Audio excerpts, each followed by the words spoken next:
Good to everybody. Randy Franklin Smith here, and today we're talking about phishing. And first, I'm going to discuss it from a strategic point of view. I think we've got some good points to make with regard to detecting phishing, hardening our human attack surface against phishing. But then we're going to zero in on four really interesting real-world and trending, current examples of phishing that my colleagues at LogRhythm Labs have discovered. And in fact, we're even going to show you one that you just discovered, I guess, today, right, Brian? I want to introduce to you Brian Poulsen and Eric Brown. And both of these gentlemen are fellow SOC analysts, security gearheads like all the rest of us here. So guys, thanks a lot for making today's real training for free possible. Well, definitely. We appreciate the opportunity as well. So my name is Eric Brown, right? And I've been doing computer security for about 15 years. I'm retired Air Force. That's where I got started in my security career field, if you want to call it that. Back in the trenches when it was just computer network security and traffic analysis. Eventually it became cybersecurity, and I guess now my title for the most part is senior security analyst, and I do a lot of threat hunting. I've been with LogRhythm about a year now. And this is Brian Colson. I'm with LogRhythm Labs. I've been with LogRhythm for about 3 years now. Before that, I came from a Clear Defense Contractor Corporation, focusing on incident response. Here at LogRhythm, I do a lot of the KB module work, most recently around MITRE ATT&CK, and there you go. All right. Well, interested in getting your insights as we go through all of this. We're going to talk, first of all, about what I call facts about phishing, the human element. Then, since this is all about email, it's good to take a look and just think about what are the elements that comprise an email and what are our opportunities to scrutinize each of those elements to recognize probable phishing attacks. The other thing is it's really valuable to spend a little bit of time remembering what the goals are of a phishing attack, because really the phishing email is just the first step in a chain of events. So maybe there's just nothing definite about the email itself that we can recognize as malicious, but can we follow that chain of events further down and recognize, oh, whoa, this is bad in that way? And so we'll discuss ways to do that.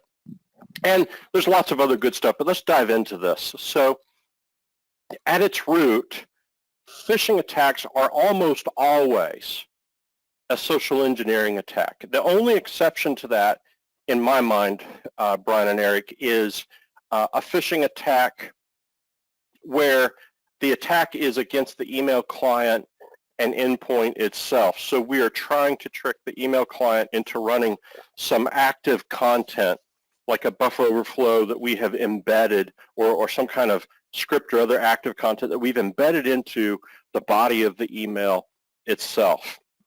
Other than that, phishing is a social engineering attack. Would you guys agree, or can you think of other?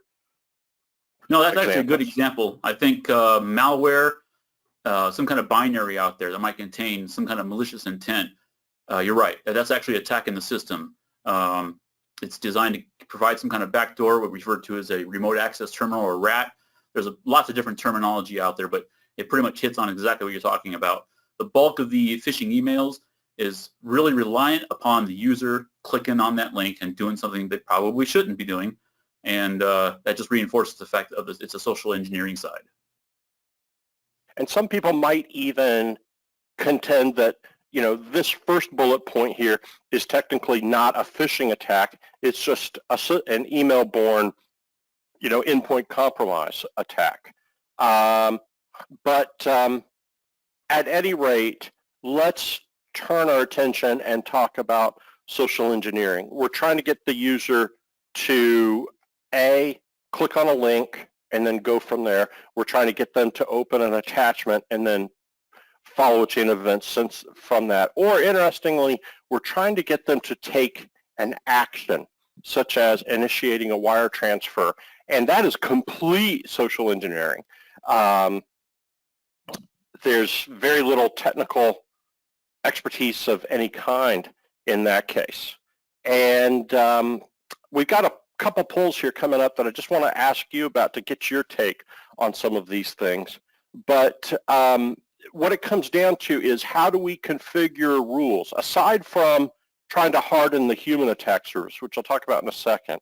From a systems point of view, how do we configure rules to recognize signs of a social engineering attack? That's kind of hard, because how does the content of a legit email differ from a phishing email, technically and from a social human perspective? And then, can we use threat intel, whether known bad, or are there opportunities for AI here? But let me ask you guys a couple quick questions here. We won't spend too much time on it, but you might be interested to see what your colleagues have to say. So has your organization experienced a successful phishing attack in the past, what did we say, in the past year? I think it's the past year. Yeah, 12 months. Wow.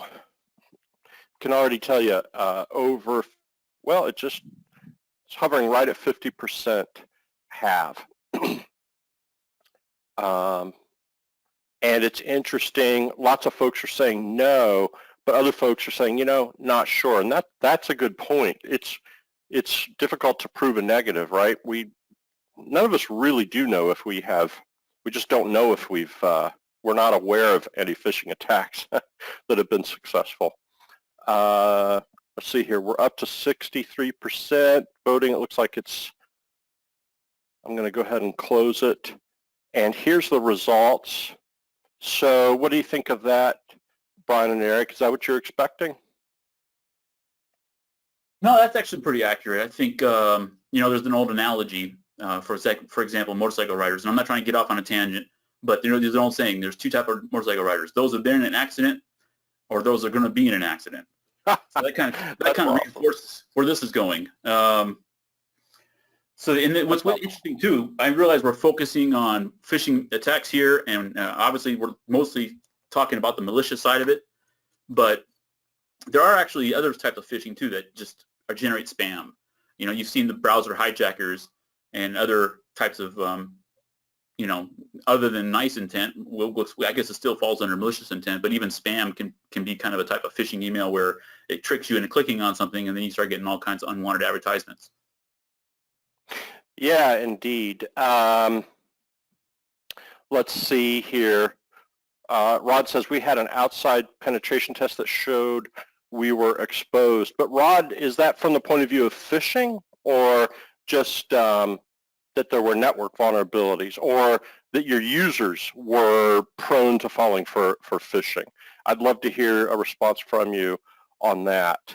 And I'm going to go ahead and close this poll because I want to keep things going. But as you can see, the question was, are you using MITRE ATT&CK to help detect and respond to phishing attacks? And it's good. We're already seeing almost 20% of folks using MITRE specifically with regard to phishing. And the cool thing is these folks, especially Brian and your team, are putting a lot of work into mapping and facilitating the use of phishing across your entire technology suite, but especially right now is today about phishing with MITRE.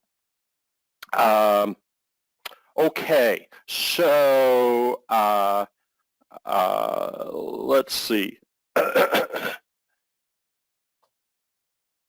Rod says users were prone to phishing.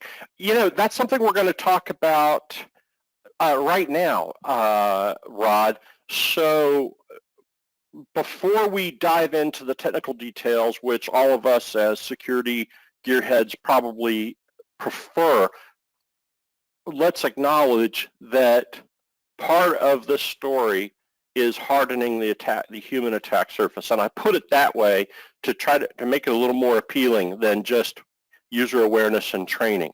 It's, our users are part of our attack surface. So what can we do to harden them? One is passive, right? That's the old-fashioned security awareness. Hey, folks, here are 7 indicators of what a phishing email looks like. And that's great. There's a place for that. But companies that are really serious about this actively phish their users. And I think most management research indicates that providing positive feedback is better than a slap on the hand. So somebody successfully doesn't click and or reports this test phishing email. How about giving them a gift card or enrolling them in a chance for a cruise? Or let's say they fall for the phishing attack. How do we handle that? We say, hey, this was a phishing, if this had been a phishing attack, bad things could have happened. Would you like to take a 20-minute online course on security awareness or phishing training?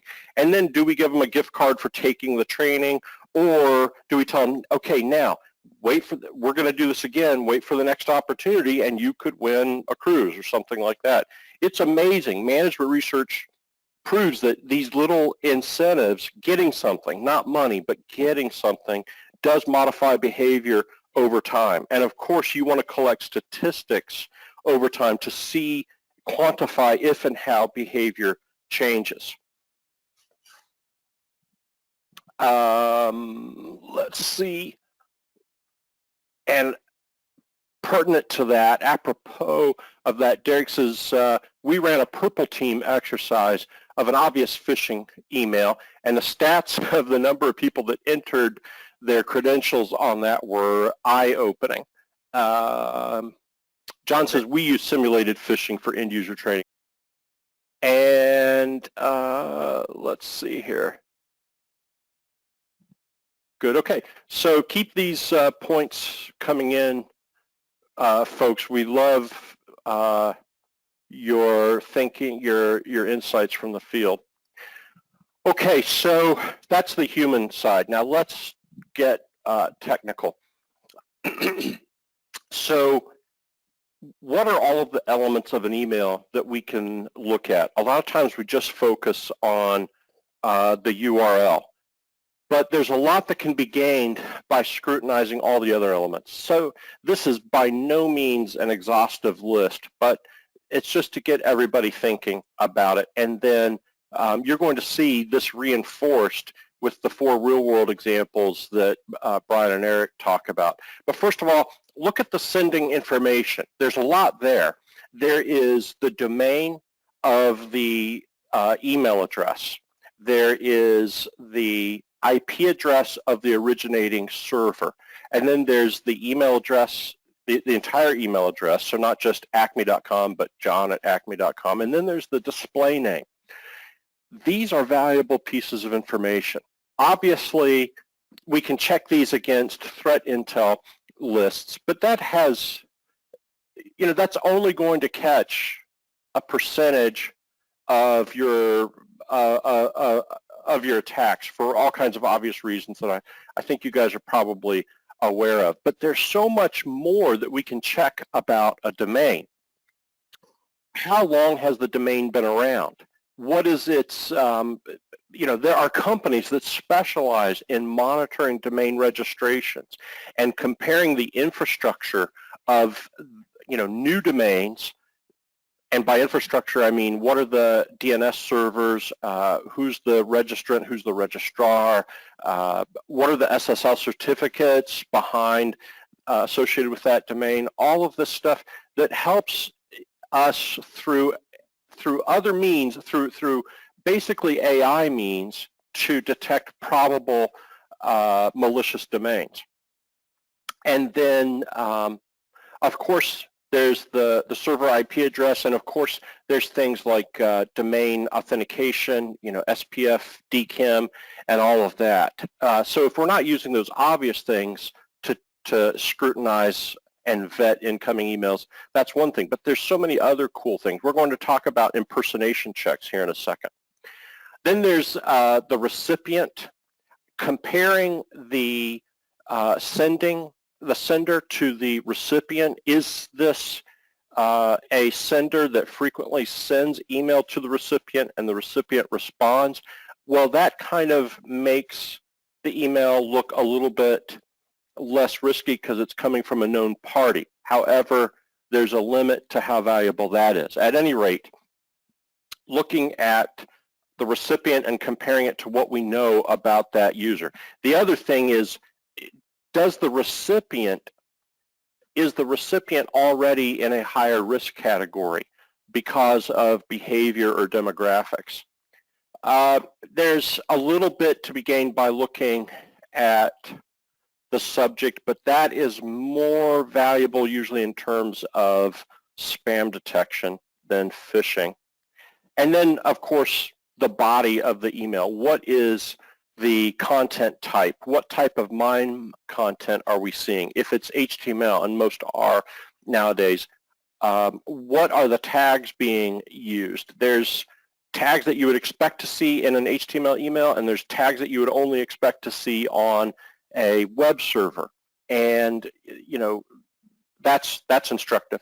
Then, of course, there's the link. And one of the things that I have come to appreciate in the past year or so is the value, Brian and Eric, of not just looking at that link by itself, that URL, but following, if possible, that URL ourselves in an automated way and seeing what are the redirects, what are the intermediate URLs and IP addresses involved, and what is the final destination.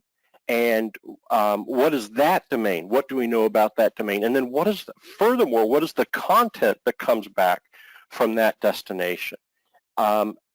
If we can, the further we can follow that attack chain out in an automated, safe way before they pre-click, before the user clicks on it, you know, our opportunities expand.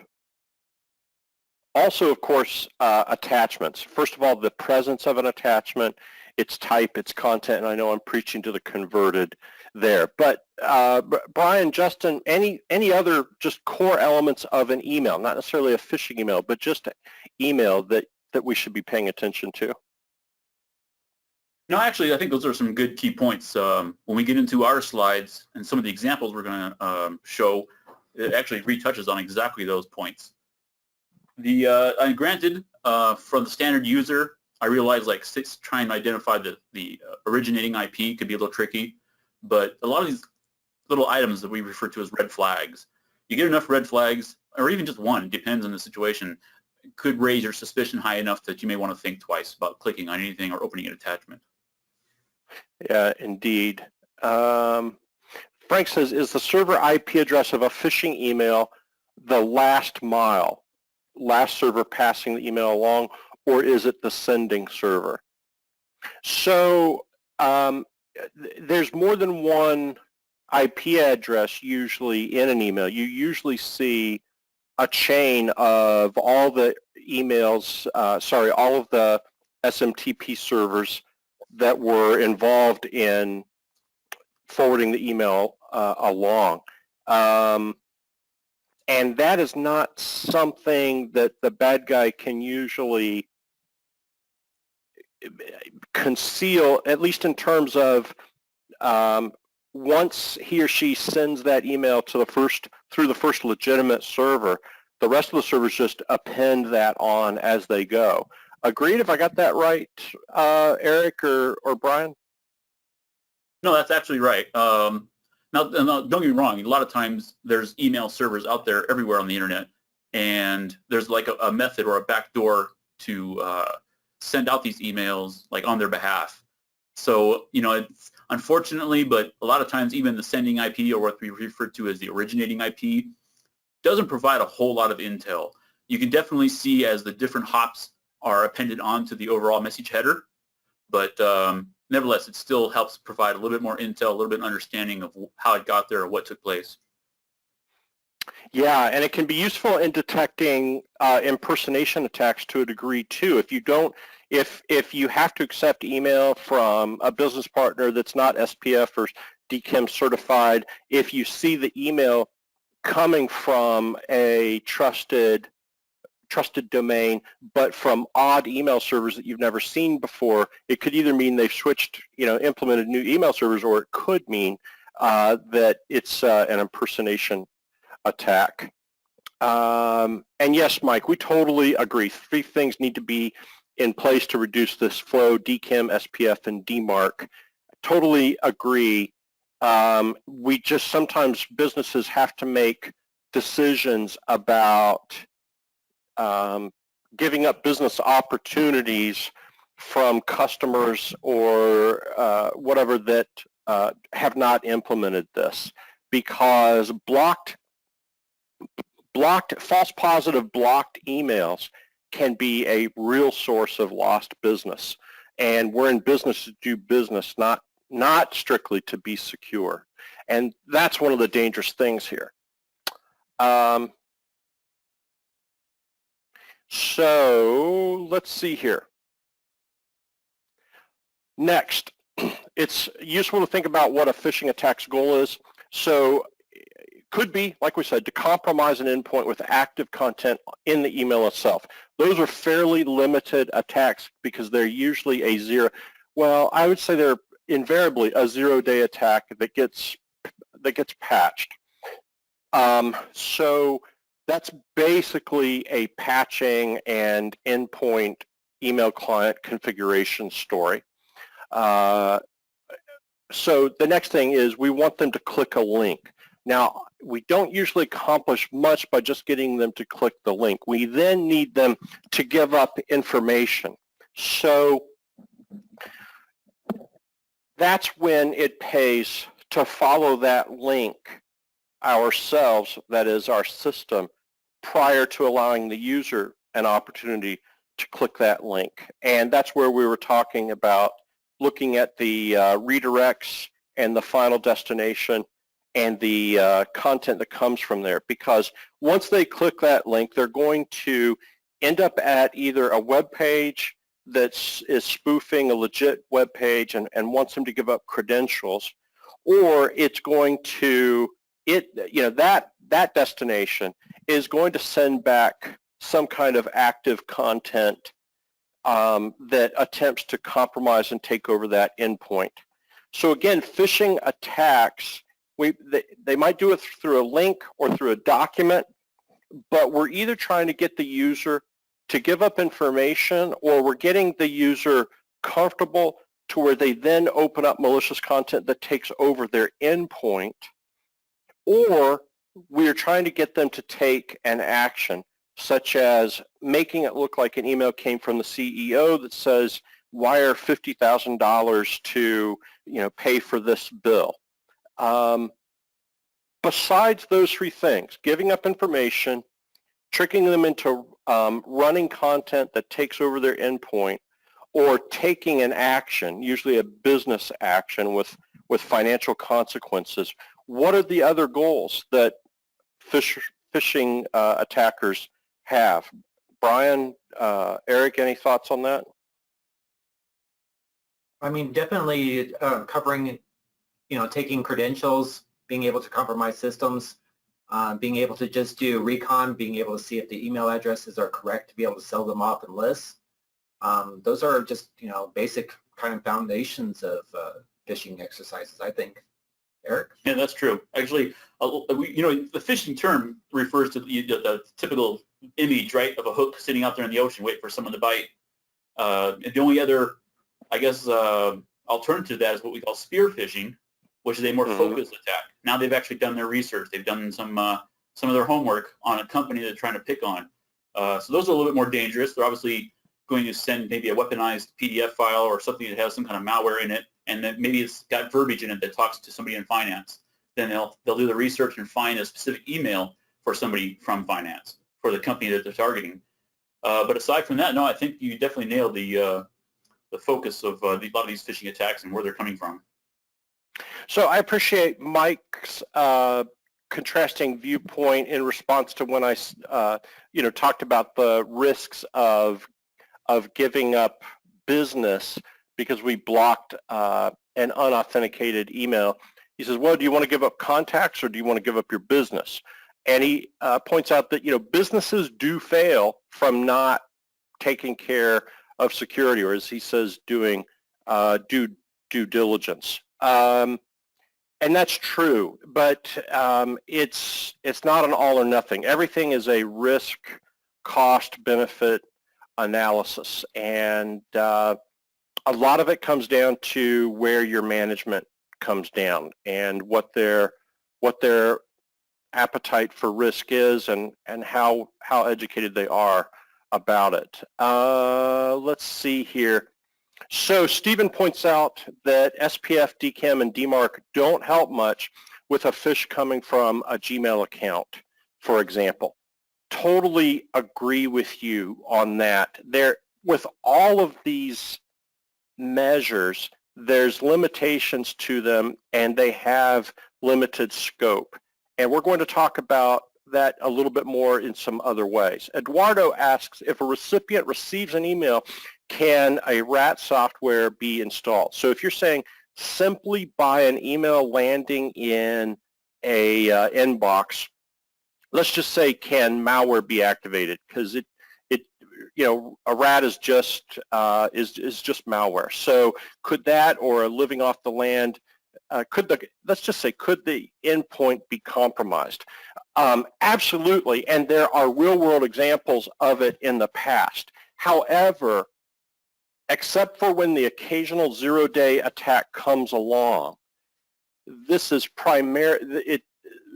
is primarily something that requires an action by the user in response to that email before the endpoint is compromised with a RAT or anything else.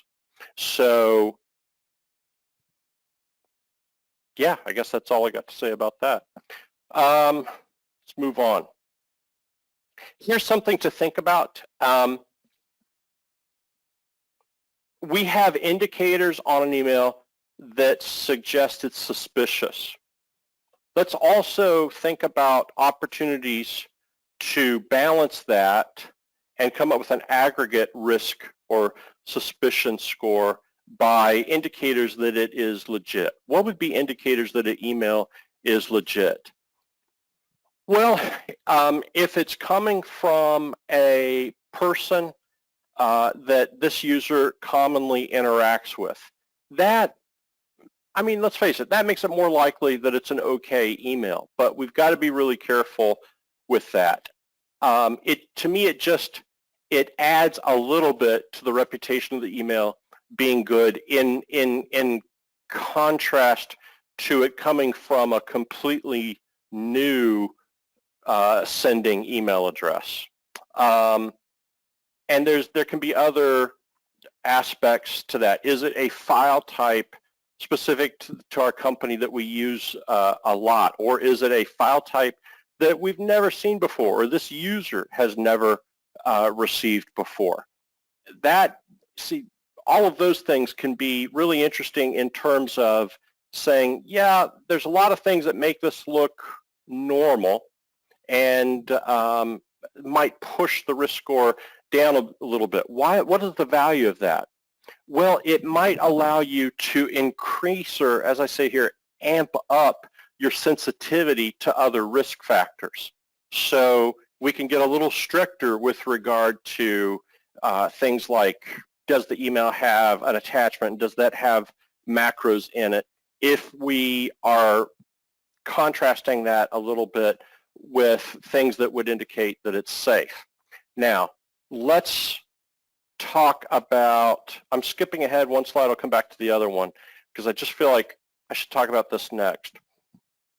The fact that an email comes from an email server we routinely get email from an email server that is associated with a business partner, or an email that is, the sender address is somebody that we work with a lot at a business partner. Is that a guarantee it's safe? Absolutely not, for so many reasons.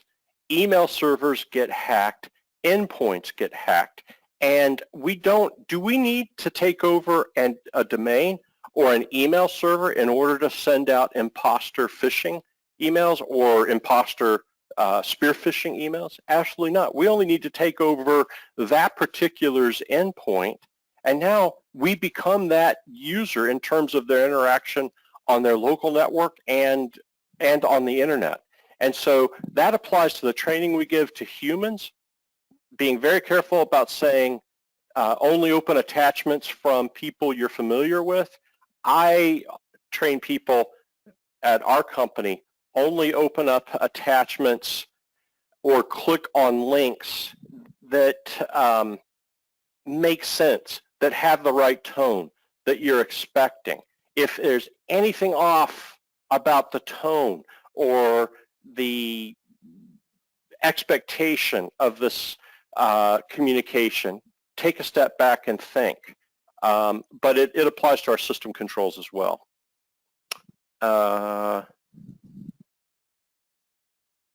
Let's see here. Now going back here just to inspection, there are so many controls that we can put in place, but the things that I think are particularly interesting is opportunities for checking impersonation. Now, this is only going to help us if the attacker is impersonating someone, right? If it's not an impersonation attack, then if they're not claiming to be somebody that the user knows, then these checks don't provide any value on those particular attacks. But there are things you can do. You can compare the display name to the email name. If these are business emails are usually some elided form of the display name. Compare display name to internal users. Oh, that is so valuable. So look for John Lechtenstein, and is this an email that we know is coming from outside, yet it matches the name of one of our C-level executives? Okay, that's worth flagging, because that could very well be an impersonation email unless John, the CEO, is emailing you from his personal email address. And then there's other things that are more obvious, like reply to mismatches and so on. But there's other things such as domain name similarity tests, checking for character switches, and other weird things that we do that is possible to do with letters and characters in order to fool users. And the good guys are coming up with algorithms to help detect that kind of thing. Okay, so enough of theory. Let's look at 4 actual phishing techniques that are current. And I guess you've even kind of got a 5th one that you just discovered today, right? That's correct. I don't have any slides, but I'm actually going to show you a live analysis of it at the end of the slideshow. All right, Brian and Eric, take it away. Okay, so we start out here, we're talking about phishing attacks. We're going to go over a few examples, and I refer to as new, old, or just ongoing, because, yeah, it's a daily battle. This stuff is coming in all the time. So the 4 I'm kind of going to go over real quick, and I have a few example screenshots, and like I say at the end, I'm actually going to tear apart one we received just yesterday. So I'm going to talk about legit websites, and this is where it starts getting a little more advanced, a little trickier, and this is a lot of stuff that Randy's even talked about, trying to identify the domains and whatnot. And what's tricky about this is they're leveraging legit websites. It could be Box or OneDrive, and there's a number of them out there. And I'll have a couple examples. And those are a little bit harder to identify because they have like what they call a notification service. So you'll get an email saying, hey, so-and-so wants to share a file with you. It's actually coming from that notification service from a legit website. So that kind of poses a whole new challenge. I'm going to talk a little about fake Office 365. There's a lot of them out there. Office 365 is really prevalent. A lot of people use that for their Outlook, obviously, as well as their Microsoft products that they can use out there on the internet. And unfortunately, I'll refer to them as the bad guys, but they obviously create a lot of websites designed to copy or mimic an Office 365 site. I'm going to talk a little bit about executive spoofs. That's the nickname I give it, but it really falls upon social engineering. It gets back to there's no links, no attachments. It's just trying to fool the user into responding or providing information that's being asked for. And I got a couple examples of that as well. And then the last one is not so much a type as more of a method. This is something I discovered. It's called baseStriker. And basically what it was initially designed, it came out early 2018. It was designed to bypass or skip scanning services in Office 365. Microsoft has since then patched it. They said that their scanning services are properly checking these malicious URLs or potential malware inside these emails. So it's back to working the way it's designed. But that doesn't mean they're not still using it. All right, so let's get into some of the examples. The first one here is one that we received from Dropbox. All right, so this particular email kind of reiterates back to what I was saying earlier, where they're actually utilizing a legitimate website. The bad guy hosted a file out there on Dropbox, created an account, whatever it takes in order for that information to get out, and then he figures out who he wants to target. We're back to doing web scraping, maybe doing some his own homework and trying to figure out what place he wants to pick on, for lack of a better term. And you will get a notification for the few emails that this person scrapes off the internet, or I'll say internet because there's lots of sources. I mean, Facebook, LinkedIn, even your own home website. There's lots of different places that this information's out there. And even, you mentioned that earlier, Randy, where you have to have a certain amount of buy-off. You can't lose connection with your customers. So yep. Unfortunately, those emails and that contact information is always going to be available out there. And a lot of these hacker tools have the ability to scrape these emails and use them for targets. So here's actually a screenshot of the email. And I haven't edited or changed nothing. So basically, this is actually a notification email. You look at the domain, it says dropboxmail.com. It actually is coming from Dropbox. At this point, this email is actually 100% legit. The only part, I guess, for lack of a better term, the red flags is the person who's sending it. And this is kind of piggybacks off what you were saying, Randy, but do you know this person? Were you expecting this email? Have you done business with this person before? So there's a few things I think can still be a bullet in your favor to help protect yourself, but there's something you still need to probably watch out for. So once I clicked on the link to do my own analysis, as you can see, here's actually a PDF file, and you can see that the domain is Dropbox. But that's where that's where I stopped. I actually did offline analysis on the rest of these steps, but I wanted to share that in this example where you can see legitimate sites are now being leveraged for potential malware, or in this case, a malicious email. This PDF called proposal_2019. What's kind of interesting is there's a 7 there. I think that means like it's a 7 iteration. That looks a little suspicious, but this is where the user is just going to have to, I guess, do the right thing. They're going to have to realize that, hey, do I know this Michael Stoker, or did I know that this information was going to come to me? I don't know. There's probably some different avenues that you could question yourself and raise your level of suspicion. So going back to the email, I'm trying to identify what might be suspicious, and it's hard to say, but here's something interesting that to help protect yourself that we've done here at LogRhythm. You see the yellow banner at the top of the email. You can turn that on at your email filter, and what it'll do is it'll append this banner at the top of all your emails that are from outside sources.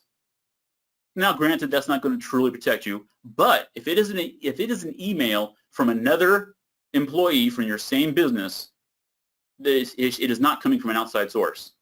There will not be a yellow banner there warning you it's external. So if you do get an email and it says it's your CEO or it's another coworker, it could be your manager.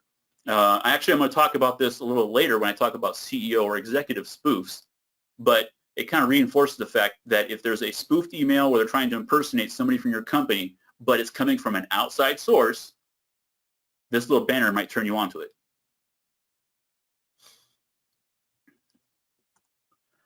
So when we looked a little closer, I started doing some analysis on it. Let me back up one slide. You can see at the top there, or Michael Stoker, the person who says, hey, I want to share a file with you. I guess the one big red flag is you can see his return email. It's HORAN, HORAN, I guess, at C0RUS360. And that was kind of what Randy was talking about earlier, where the domain just looks weird. You know, have you done business with this before? I mean, you know this person. I mean, again, I know I'm starting to beat a dead horse, but it's these are the kind of things you got to kind of watch out for. So I did some analysis real quick on that domain, and just like Randy said earlier, it was created just earlier of 2019. That's a big red flag. Now, granted, the standard user may not have the knowledge or understanding on how to do some I'll call it reverse analysis, where you start looking at the domain, start looking at the source IP, who the true sender was. There's all kinds of different pieces out there that can help turn you on to the fact it's a threat. But I'm just kind of reinforcing that fact, at least from this angle, or more on the technical side. Yeah, this domain is a new domain, and they do that all the time. They stand up domains left and right. It's very easy to do process these days, and they generate spam. They might host a malware. It has other kind of malicious intent. And that's where sometimes those links will lead back to. So let me move on to the next example. So the next one is another one along the same lines. It's a OneDrive phishing email. Now in this particular example, it is not coming from OneDrive. It is a spoofed or faked email, and you'll see that here in a second. But I just wanted to talk to a few of these bullet points real quick. In this example of the OneDrive phishing email, it does lead back to a copied website that is actually hosted or ran through Google APIs. And this is kind of reinforcing what I was saying earlier about that's something new that we're seeing in later part of 2019 and of course now even 2020, where they're starting to leverage legitimate sites. In this case, Google APIs. And I'll reinforce this even further in another example here following. But let me get into this OneDrive. So here's a screenshot of the actual email. The first thing that really stands out, and this is the piece that we hope that all the users and folks that get these emails in their inbox, if it reaches them, look at the sending domain. In this case, it's DTEVLEDINIG. So I don't even know how you pronounce that. Obviously, it's not OneDrive. So it's copied format. It has a certain look to it. It's trying to fool you into believing it's from OneDrive. And sometimes they're fairly credible. They may actually make an extra effort to make them look believable. But nevertheless, it looks a little bit suspicious. So I zoomed in a little bit, and when you hover your mouse, this is one of the tricks, obviously, I think a lot of people know about. You hover your mouse over the link, and it'll display it without actually clicking on it. It's kind of one way of kind of protecting yourself. It's not foolproof, but nevertheless, it's a way of kind of getting a little more intel to what's taking place. And one of the next thing I guess stands out to me is a OneDrive is spelt wrong. It's missing an E. Now, I don't know if that 3 was meant to be an E, but you can see that something looks suspicious already. So as far as doing analysis on this, one of the ways that it turned me onto it is our own endpoint protection. So there's never really just one tool out there that does it all. And we actually use Carbon Black here. So we have different pieces that help assist us with our traffic analysis and endpoint protection and what's going on with our network. In this particular instance, we're actually using Carbon Black as our endpoint protection. It gives us a lot of great data and a lot of information we can key off of. But obviously, we have the LogRhythm SIEM. That's probably the backbone of our intelligence and what's going on with threat hunting. But we've done something kind of interesting, and I'll talk to it just real briefly. So in this Carbon Black example, we created a custom watch list. It basically is a smart query. And we said, hey, you know what? We've noticed that when you launch a link out of your Outlook, Outlook is the parent process. So we kind of dug into that a little bit. So we created a special query that says, hey, show me all browser activity where the parent process is Outlook.exe.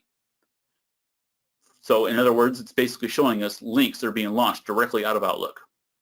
Great information. Then we just turn on logging, and it feeds that to our SIEM. And then in the next screen here, so this is a custom dashboard we created to look at this data. Really helpful. We can see trending. We can see what links are being clicked on.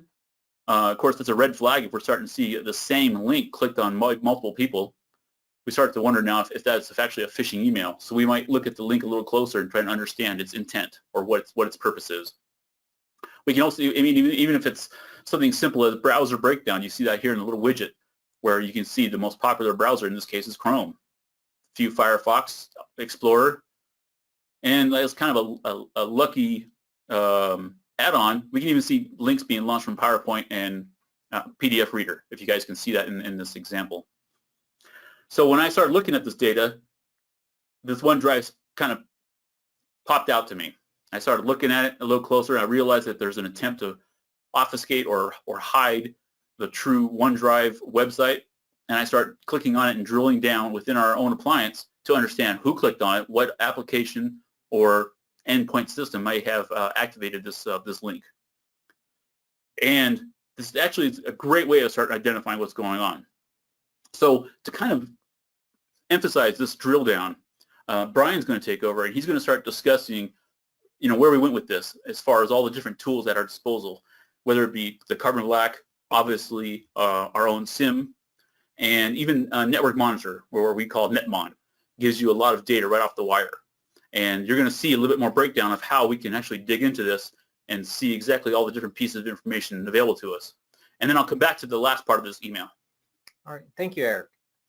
All right, so let's take a look at it. So when investigating OneDrive 390, we used our LogRhythm SIEM in order to find out more information about this OneDrive 390 during our investigation. We saw that by looking for OneDrive 390, we see some network traffic, and also we see that this was also the watch list hit that Eric mentioned from Carbon Black in this pane here. Over here, we can also see what other type of traffic this is around HTTPS traffic. We also see some DNS traffic. And also, of course, we see the Carbon Black activity of browser open Outlook email link. When we do an investigation, we like to pivot off of that initial event. We'll usually do like plus or minus 1 minute around that event to see what other activity occurs. We see that we find additional information here from our LogRhythm system, our LogRhythm network monitor, as well as the syslog from Palo Alto Firewall. We can also see down here the timeline of activity around the traffic allowed by the network, incremental flow, and end of flow. These are all common events that we add to the additional logs to give it more context within LogRhythm. So when we focus in on Palo Alto detections, we created a custom Palo Alto dashboard to kind of show more interesting information easily. Up here, of course, we see the common event is just traffic allowed. But down here, we can see what Palo Alto has determined around the traffic, what kind of categorizations they have. We see that computer and internet info, online storage and backup, content delivery networks, business and economy. Basically nothing that would be blocked traditionally. This is all kind of business normal activity. We can also see the type of applications being detected as well too. Again, this is all kind of normal activity. You wouldn't have your firewall kind of block this type of applications. When we switch over to the LogRhythm Network Monitor, we can also see some similar but different information as well too. We can see the incremental flow status as well as the end of flow of the activity. And down here we also see the applications identified by NetMon. We see Outlook, we see HTTPS traffic, Windows Azure, Google Gen, Imgur, and HTTP2. But over here we also see the URLs or the hosts that are being accessed. Most importantly, we see these three at the bottom.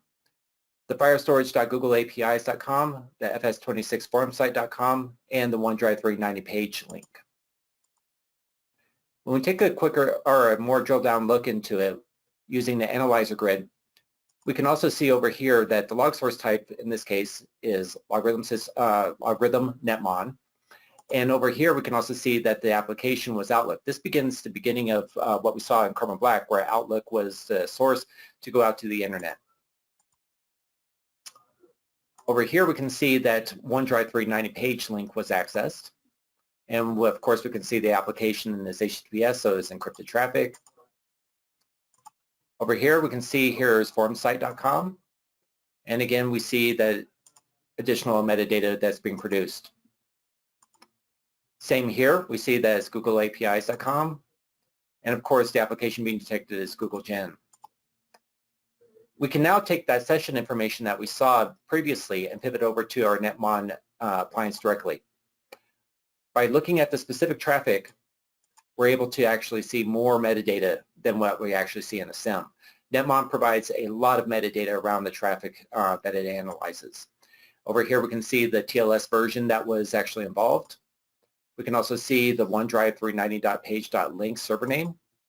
And of course, for forensic purposes, the timeline that occurred this particular session.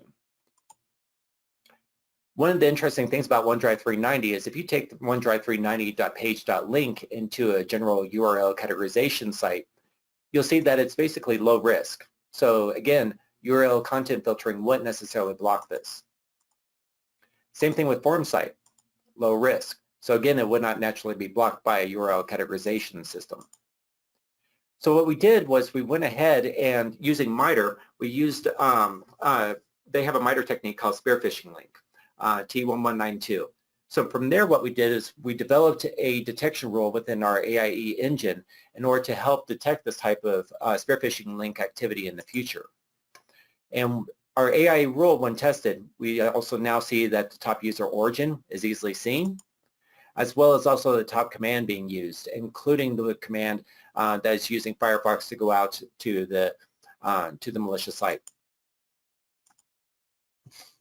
Back to you, Eric. Oh, thanks. Now that was actually a great rundown of how we can actually get a lot of forensic and metadata out of our appliances to help us understand what took place. And so coming back to the email, once you did click on the link, here you go. It's actually a complete copy of the OneDrive website. Now, what you don't see is there's actually multiple pages here. They copied the entire site, and these are kind of tough. It's really going to take some understanding of what you're looking at, even from a user perspective, because they've done I would consider a fairly good job of mimicking, or in this case, spoofing another site. They copied the entire site. There's actually multiple links you can see across the top there where it says Office and Windows and Surface, Xbox. All those links are actually links. But the one big giveaway, if you actually did go to this site or you fell for this particular phishing link, every one of those links were the same. So if you wanted to click on support, it didn't take you to Microsoft support or OneDrive. If you looked at the Office side of it for Microsoft, those links across the top, again, it was the same link across every single one of the links. That should be a huge red flag if anybody got this far. Hopefully, they were careful not to click on the link. If they see something suspicious, they need to back out as quick as possible and maybe inform their security personnel or folks in the security section to analyze it and understand what took place. And if you ever have an issue like this, do some real basic self-protection, I guess you could call it that. Take a screenshot. Write down what time you clicked on the link. There's a bunch of little pieces of information that you can give to your security folks, and it'll help narrow down their search to understand what took place maybe on your system. So I've already done a bunch of analysis on this particular example, and I actually did it on what I call an offline virtual machine. So in the next link, when you click on it, of course, it wants you to log in. This is actually coming from that forms site that Brian pointed out. It looks legit. It's asking you to log in, but whatever information you put in there, that's where you start putting your credentials at risk. Now, once I selected I gave it a fake name and a fake password, and I went ahead and entered it. This is the web page it displayed. It wants you to think that the file is no longer available. And for the standard user, they see these kind of errors all the time. The server's not available, the file's been deleted, you can no longer access it. For the most part, it's like a 404 error code where the file is no longer reachable, and it's, sorry that we can't get to it this time. But if you look a little bit closer, this is just Google Docs. This is actually google.com. It's a static file. So this person created basically almost like a Word document and threw these errors on there to make you believe that your attempt to open that file failed. Again, it's just more misdirection or trying to fool the user. Here's what actually took place when I looked at it a little bit closer. So where I ran some standard development tools in the background that monitors the network activity, there's a lot of information that was passed in the background. And of course, the one I'm always most concerned with is a post command. And for those out there that maybe don't know, a post or put command is information being written outwards. So in this case, something got written.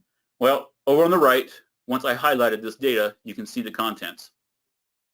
So you can see that I jokingly just put in a fake name of Skippy at Wally World, and then I said, never give the pass, was my password. Look at that. In plain, clear text, that information was written back to a server. Had it been my actual credentials, it would have been totally compromised at this point. So this is some of the scary stuff that goes on out there, and there's very few red flags other than a strange domain that sent you the email. There's all these little suspect points along the way. Hopefully people are careful with what they're doing. And even you, Randy, you pointed this out earlier when you were talking about, what is the norm? Are these people that you normally communicate with? Here at LogRhythm, we use two-factor, which is definitely a great method of protecting yourself. So I log into my second factor in the morning, and I use that to launch my other applications and log into a lot of my systems. With the exception maybe of it timing out after 4 or 5 hours, I don't have to log back into it again. So I would consider that suspect or a red flag if all of a sudden you just simply want to go to some place, open up an email, or you're trying to launch a link and it's asking you to log in again. That's a red flag. That's very interesting. Good point. So moving on to a third example, and this actually touches a lot on what you were talking about earlier, Randy, where it really focuses on just social engineering. So in this case, I'm referring to, affectionately, I call them the fake exec emails. I say exec because these attacks, they scrape the emails off the internet. Now, granted, you can get it from a lot of different places, but I think if the bad guy's doing his homework, a lot of times he'll pick on your home website. And just like we were saying earlier, you can't get away from having yourself available to your customers. So of course, your information is going to be out there, your title, your email, and there might be other information there that they might utilize. So in this fake CEO emails, and the examples I want to show you, I blotted out, I would say, to protect the innocent, but it's actually trying to copy your CEO's name, which I think is supposed to be like a wow factor. It's probably supposed to catch the recipient or the user off guard. Like, oh man, my manager, my executive, or in this case, my CEO is asking for my help. You might be quick to answer or quick to help, when maybe that's not the best idea. If you look kind of close, you can see it's coming from Earthlink. I didn't even realize they were still in use. I'm guessing next I'll see AOL.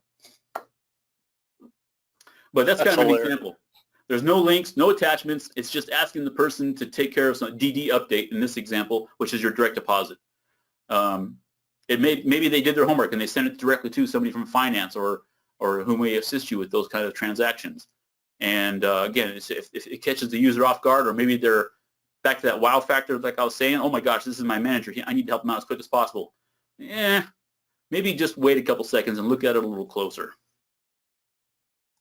Another example of a fake CEO email. And I jokingly call it the CEO email because I almost guarantee you that anybody out there with CEO in their job title, they get these emails. They're out there in mass. So once again, I'd like to point out, do you see the yellow banner?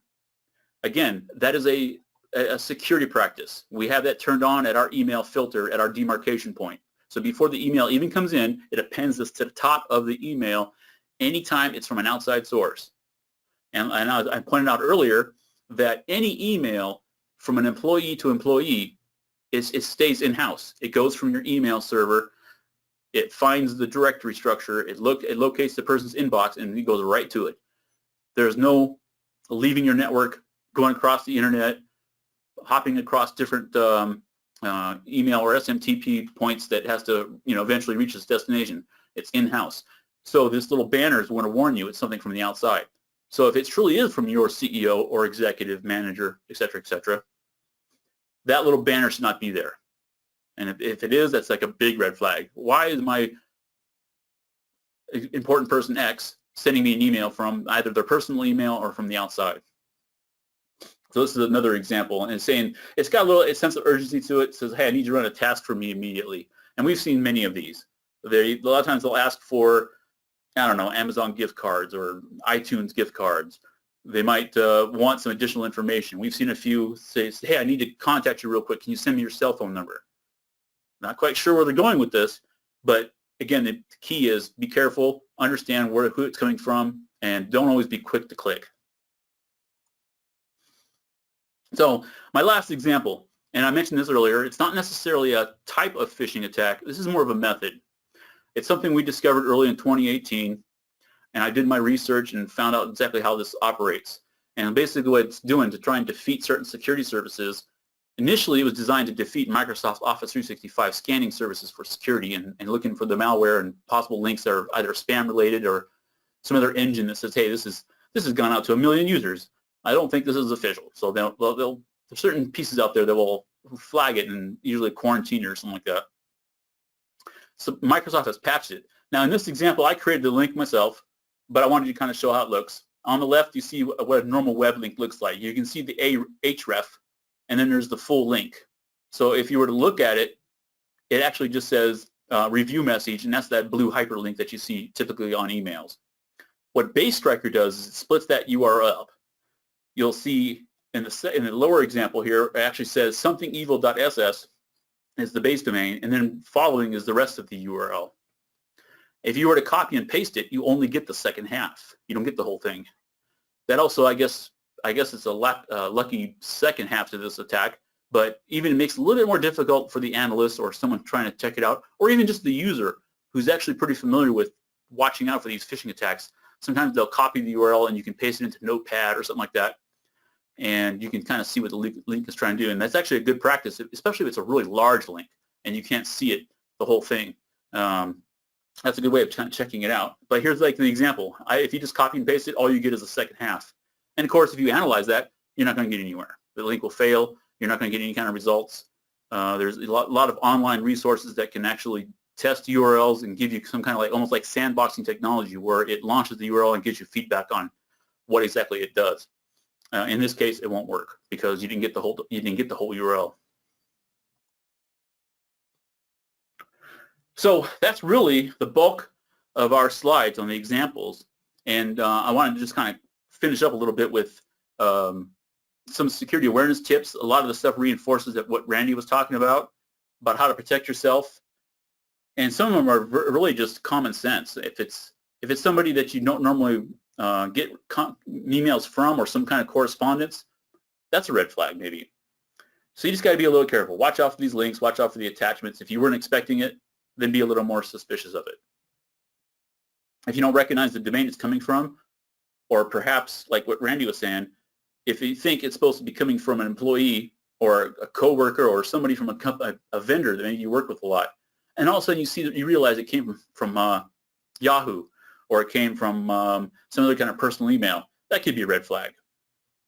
Not all the time, don't get me wrong. There's actually small businesses out there that they don't have their own email server, so sometimes they buy a service off of Google or something like that, and you might see a lot of Gmails, and that's fine. But all these little pieces of information, when you look at an email and you try to understand where it came from, who it came from, does it have a link in it? Were you expecting that link? Et cetera, et cetera. Those are all good points to watch out for to protect yourself from these possible phishing attacks. Real quick, the one other bullet I have there is also watch out for the time it arrives. We've noticed that a lot of our phishing attacks are coming from another country, and obviously there's a huge difference in time zones. So it might be a little bit more suspicious if you see that it showed up at 3 o'clock in the morning. That's actually another good point to kind of throw out there. That's very interesting. And then it goes, yeah, of course, at the very end, the last paragraph, we've turned on two-factor authentication.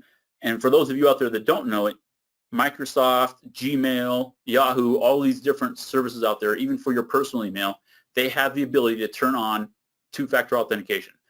And I've done it for mine. When I log into my own Gmail, I actually have an authenticator on my cell phone.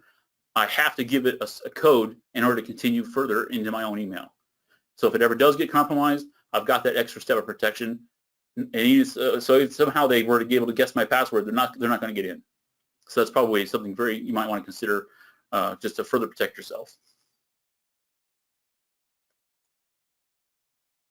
So here's some additional resources. This information is available out there in the PDF for those that want to download this data from the this webinar. It gives a bunch of different links. Some of them are hosted here at LogRhythm, and they help give you some additional infographics or just information off of the attack MITRE process and what to watch out for. There's all kinds of great information out there from different security aspects, different security standards. There's a whole slew of methods to protect yourself, and it's not focused on just phishing. I realize that's the focus of this discussion, but a lot of really great information out there. Anything you want to add to that, Brian? No, you covered it very well. Thanks, Eric. Okay, so I mentioned, and Randy was all for it, so we have a phishing email that I'd like to show you an example of that we received just yesterday. And what's funny is it actually touches on probably 3 of these categories that I just talked about. It's trying to spoof or fake itself as a legitimate website. It's trying to use some of those services. It actually uses baseStriker. So when I went to go initially copy the URL and figure out what exactly this thing is doing when I was doing some analysis on it, again, I only got half the link, so it didn't work. And it actually goes to a fake Office 365 site. So let me see if I can show you an example here. All right, so I have a virtual machine running here, so it's been separated. I've already obfuscated, kind of gone through, and to protect the innocent, the recipient of the email, I've hid who actually received it. But I want to show you this example, and the links still work. So I'm going to kind of show you what we're looking at here. So here's a screenshot of the email. So right off the bat, it obviously looks weird. It looks like it's double spaced, so it doesn't appear to be, it doesn't look right. So that should be a huge red flag right off the bat. And look where it came from. It's saying portal, but you can see the rest of the return sending address, and it looks like yahoo.co.jp. And of course, JP being a top-level domain is Japan. Now, maybe that we have some folks out there that do a lot of work with Japan. That might not be so strange, but I think the format of this email and the way it looks, I think is a lot of red flags. So what I did to help analyze this a little bit further, of course, I want to look at the source code. I want to understand what's going on in the background. I look at the message headers. There's a lot of different pieces of information out there that you can get from these emails. So what I did is, this is an exact copy of all of the code running in the background, or what we refer to as source code of the email. So this, for all intents and purposes, this is that email. With the only exception is I entered John Doe again. I like picking on him. So to show you what we're looking at as far as baseStriker, here's the base href. Hopefully everybody can see that. I'm trying to highlight the best I can. But this is the base href, and that's actually a legit site. It's samsungusa.com. If you were to go to just that root domain, you would actually go to Samsung's website. So way down here is the second half of the URL. They're trying to hide it, and here's the second half, the href. And here's the rest of the link. It's actually kind of long. In between all the quotes there, but then you start seeing, okay, this doesn't look right. And I've seen attacks in the past where they're trying to fake Office 365 websites, to try and steal your credentials, and they host it off of Windows.net. Now, a lot of these little things, again, the standard user may not understand how to hunt down or search for this, but for those of you out there that are in the security realm, or you deal with these kind of phishing attacks, hopefully this information can be helpful to you. In this example, I've actually done some research in the past, and I've found a lot of compromised links and stuff that goes to what you would consider safe sites, to even Google. I know I'm trying not to go off in too many tangents here, but like even Google, for those of you who don't know it, there's a place called sites.google.com, and all it is a web hosting service. You can build your own website, almost like practice at sites. And I can't tell you how many times I've found fake Office 365, fake DocuSign, fake Box, and then in this example, OneDrive sites. And all it is they copied the entire site, stored it under sites.google, and then they start sending out their phishing links. And people fall for it because they trust Google, right? That's a domain you recognize. And that's kind of where these legitimate sites are starting to get leveraged more and more.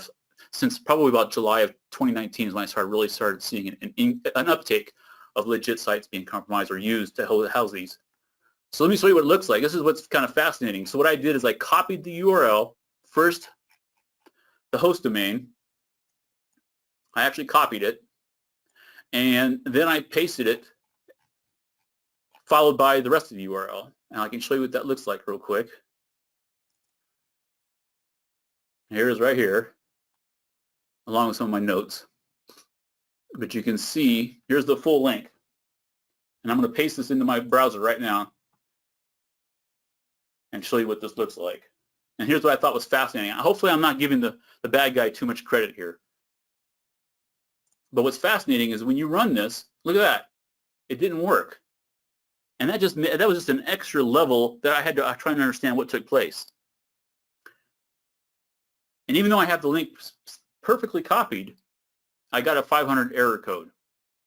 And of course I had PCAP capture going on. I looked at Netmon. I wanted to make sure that I just didn't compromise my virtual machine, which of course would be really easy for me to reload a snapshot and any kind of badness is all gone at a click of a button. But after I dug a little deeper, I discovered that that was just a real smart link. I believe it knows if you're launching it from a copied link versus actually launching it. So here we go. Here's what the email is supposed to look like when I saved it as an HTML file. Same source code. I can still right-click on this and open up the source code and see, nothing's changed. Same data. There's the base href, and down here way at the bottom, there's the rest of the link. No change. But now I'm going to click on the link again. And now it worked. So there's John Doe being picked on again. I threw in just any old domain. But again, this is a fake Office 365 site designed to steal your credentials, and it's being hosted at windows.net.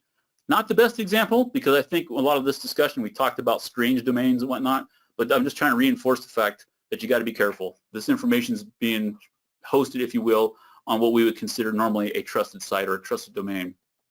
And really, it's just, what's the difference? Why does it work in one situation and not the other? Oh, I knew you'd ask me that. I'm not finished analyzing this yet. I actually have another security engineer who's really knowledgeable in how these HTML files are designed. Not exactly my expertise, but what we're looking for is to try and understand if it's a cookie or if there's some other kind of method in the background that it searches for to see whether or not you launch the link versus copying the link. But it's really fascinating. I think it's designed to defeat sandboxing or virtual machine analyzing of the links, but it's pretty fascinating. Yeah, totally. That'll be something for a good follow-up. Here's a question about that split URL thing. So could we take advantage of that and just tack on some junk to the end of the real URL we want, and that junk be a legitimate-looking URL, or even a legitimate URL that's just ignored when the whole thing is clicked? Do you follow me? Right. No, actually, that's a good point. And I think that was the intent. When you look at this URL, let me go back to it real quick. Where's my example? All right, so let me launch this again. So here's that email. So when you hover your mouse over it, I don't know how well you can see it, but it's in the bottom of the screen there. I think for the standard user or someone who maybe they're just knowledgeable enough to kind of watch out for those obvious traps, I think when he first looks at this, you'll see up there in front where it's SamsungUSA.com, and that might lead them into a false sense of security. It'll lull them into the fact that, oh, I recognize that site. This should be safe, and that's not the case. This is actually almost like this is actually like a URL inside of a URL. The second half back there, what does it say? brownskingAL.blob.core.windows.net, and then there's some other characters there. That's actually the true destination. So yeah, it's really actually difficult. This is a method, if you will, to try and obfuscate and hide the true destination, and it takes a little bit more deeper analysis to understand what's going on. And I'm afraid to say, but for the standard user, it might be easy to fall for these kind of attacks. But cool. Yeah, so I mean, even if I say, well, I don't want to do John Doe, let me do a different account, it still takes me to John Doe. If I say forget password, it's not working. Okay, sign in with a different account, it's not working. That's because this is actually, again, this is a copied web page, and they're doing their best to steal your information. So So if I do click, all right, let's see. What kind of password do you want me to use, Randy? Again, this is a live link. This is still going back to a compromised, or I should say, not compromised. That's not the right word. This is someone's copied website designed to make you think you're logging into Microsoft so that you can view the data. So I'll just say, my voice is my password. All right. No one will get that reference. Voice is my password. Okay. So let's see what happens with John Doe here. Sign in. We got a bunch of questions too, so save some time for that. All right, we'll do that. All right, so it's saying it failed. Oh, really? Let's see what happens when we start pulling up some of the data going in the background here.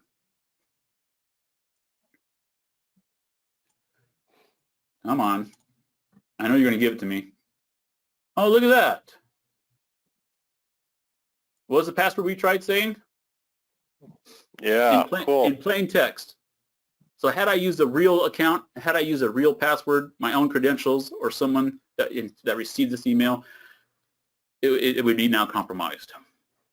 So it's kind of scary stuff. So before I stay here much longer, let me go ahead and close this down. All right. So that's actually the end of my presentation and the different phishing emails I wanted to discuss. And that was even an example of a real phish I just received yesterday. Granted, I kind of tore it apart a little bit to hide the true recipient's name, and I faked it with John Doe, but you can see how it's easy to obfuscate or hide the intention of the website. In this case, they copied a OneDrive site, and then they want you to log in with your Microsoft credentials. This particular example was designed to steal your password. But I would like to, I'm not trying to make a bunch of users out there security experts all of a sudden, so I want you to still be careful. I use the analogy of these phishing emails like a loaded gun. Security analysts and those folks that work around security who deal with this on a daily basis, it's like they've been trained on how to handle that gun. So you got to be careful with it. I'm actually running this inside of a VM that's isolated, so I can do analysis, and I got a bunch of different tools that I can kind of look at the data and understand what's taking place, and I guess kind of outsmart the attacker to some degree. But so I just want to caution those folks out there. From the user standpoint, again, just those key points. Understand who it is you're communicating with. Is it somebody? Is it an email you expected? Did it arrive at a weird time? Do you normally get hyperlinks or attachments? I mean, I communicate with folks all the time with emails, and I very rarely ever throw in an HTML attachment or some kind of link. So that could be suspicious from that standpoint. So hopefully you guys enjoyed that information. Myself and Brian spent a little bit of time to make sure we could kind of impart that data to you. We gave a good drill down on how we use our SIEM tool, and you actually dig into the information. It helps not only with investigating something active, but even from a forensic standpoint, like what happened after the fact. Lots of great data we can work off of. Thanks, Randy. Okay, awesome. Let's roll through some of these questions. First of all, Stephen would like to know, can LogRhythm customers get that dashboard? Yeah, definitely. We can make that dashboard available. We can put it up on community. Okay, and if you like, you can send us the URL and we'll put it in the follow-up email that goes out. Matthew is asking, so in this example, Samsung has an open redirect vulnerability, is the question. But I don't think so. In that split URL thing, that Samsung part gets ignored. Is that correct? That is correct. That particular example, it's basically like a URL within a URL. The part that's up front, the Samsung, is being ignored. It's not even being utilized. When I incorrectly copied the link or attempted to do it from manual analysis and I launched the link, that's when I got the plain white page with the error 500 code. That's because it was trying to find a specific URL under the Samsung website, and it doesn't exist. So I don't know if I'm giving the hacker extra kudos, but it appears that it may use a cookie or some other kind of method of validating that the link was truly launched directly from the email versus sandboxing type technology or running it from a VM virtual machine externally, and all the different little tricks out there to analyze potential malicious link. Now on that, are we mixing two different things? Because I thought the split URL was one issue, and if you click on this link here, or if you use it in a testing way, you get different results. Are those are they actually tied together, or do they just coincidentally occur in the same attack? Oh, no, that's a good point. That's a good point. I'm glad you brought that up. I'm sorry if I didn't make that clear. So no, baseStriker, I've seen it in lots of different examples. In my example, where I made the link myself, it's really just a way of splitting a link. That's really all it is. I didn't want to make you think that the baseStriker says, "Hey, look at Samsung," but the real threat is the last half of the link. That's not the case. It's just a way of breaking it up. And like I say, initially it was designed to defeat scanning services and to some degree some sandboxing. Because if you copy the link and try and paste it into some offline analysis or even online analysis, you're not getting the whole link. So it's really just a way of breaking the link up into two parts. That particular threat literally is a link within a link. Even if it wasn't baseStriker, it would still perform the same way. It just so happened they used baseStriker to break it up a little further. Does that kind of make sense? I think so. Thank you. Let's see here. Yared says that you stated LogRhythm has the capability of detecting links launched from the browser and feed them to its SIEM. How about if the link is embedded? How about if the link embedded the malicious email launch executables or run script? Yared, we're missing some crucial prepositions there for me at least to understand that. It says it is stated that LogRhythm has the capability, and that's just copy and paste. So, right, I can kind of expand on that. I think I know where he's going with it. So what we've done is with our endpoint protection, which is our Carbon Black agent, we have deployed to all of our systems. It gives you a great deal of detail on the transactions taking place on your system, processes running, what's going on in the background, files being opened, and so on and so forth. All we've done is the two work together. We created a special watch list, and I'll go back to that slide, if you can see here from Carbon Black. We created a special watch list, and we designed a unique query where it just says, show us either Firefox.exe, Chrome.exe, Edge, or iExplorer, and all the different browsers. If we see this process launch and the parent process is Outlook.exe, show us what it's doing. It's pretty straightforward. And I think we expanded on the link a little bit because we started finding a lot of false positives where it was kind of highlighting internal traffic that was legit. You know, like when you launch, I don't know, I'll give you an example. Even the web UI that I use to launch my own SIEM when I log into my LogRhythm, that again is a browser, you know, bringing it up. If I happen to do that from a stored link somewhere, it might confuse that with this example. So we ruled out a few false positives. But for the most part, this instance, the Carbon Black endpoint protection gives us that data. We then forward it as logs to the SIEM, and then the SIEM, we created a custom dashboard to give us that drill down, give us all the information we're looking for from those logs, and then we can label it accordingly. We have a bunch of widgets, and I kind of went to that screen where it kind of displays it. And what you don't see is there's actually a few other widgets lower on the screen there where we actually can see the user's name. You know, for example, we like keeping an eye out for PDFs, you know, because you mentioned that in the online question that sometimes you'll get links from PDFs, Word documents, Excel, so on and so forth. We can catch those as well using that same query. Here's an interesting point from John. There's always two sides to every coin. He says, what do you think about URL link rewriting where links have a redirect added to the front? And he's speaking about like a security tool that all the emails go through it. We find every link and we replace it with a link that goes through our gateway where we can in real time compare it to our latest threat analysis information, our being some security vendor out there. He says this makes the domain look like it is from the security vendor and the actual true domain, malicious or legit, further back. This ends up confusing our users that are trying to check the links for bad domains. So that's hilarious. You know, we've succeeded with our security awareness training to the extent that our users are scrutinizing domain names, but then we're messing with the domain names, sending them through our security vendor. I don't know if there's something to respond on that other than to acknowledge that is really ironic. No, actually, that's a good point. I'm not familiar with that security appliance or tool that might assist you in that, but I can understand where he's going with his comment. It's actually a good point, and yeah, it just kind of reinforces the fact that even though we've done our best to help train the user and help identify the different threats we have out there, like a long time back, and I hate to going off on a tangent, but I'm sorry, but a long time back, we used to train users, hey, if this link you're trying to go to suddenly changes to HTTP versus HTTPS, that means it's no longer secure, it's not encrypted.